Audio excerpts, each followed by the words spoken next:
मुख्यमंत्री एकनाथ शिंदे यांच्यासोबत गेलेल्या 40 आमदार 13 खासदारांपैकी महत्त्वाची काही नेते मंडळी यांनी सुद्धा उद्धव ठाकरे यांची साथ सोडली। त्याचबरोबर उद्धव ठाकरे यांच्यावरती जोरदार टीकास्त्र केले। मात्र आता याच टीकास्त्र केलेल्या आमदार आणि माजी नेत्यांपैकी रामदास कदम पुन्हा एकदा जोरदार अडचणीत आलेले आहेत। मुख्यमंत्री शिंदे यांच्यामध्ये आणि रामदास कदम यांचे जोरदार चकमक झालेली आहे।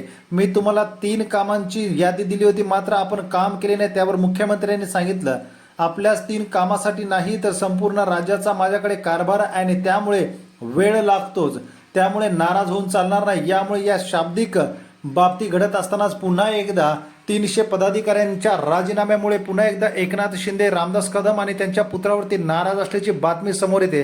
गेल्या आठवड्यामध्ये 400 पदाधिकाऱ्यांनी राजीनामे दिले, तर याच आठवड्यामध्ये आता पुन्हा एकदा मुंबईतील 300 पदाधिकारी शिंदे गट सोडण्याच्या तयारीत असल्यामुळे शिंदे गटाला व रामदास कदम यांना जोरदार धक्का बसताना समोर येत आहे। हे सर्व पदाधिकारी पुन्हा एकदा ठाकरे यांच्या सेनेमध्ये जाण्यास उत्सुक असल्याची बातमी सुद्धा कळते। चॅनलला सबस्क्राईब करा व व्हिडिओ शेअर करा। जय महाराष्ट्र।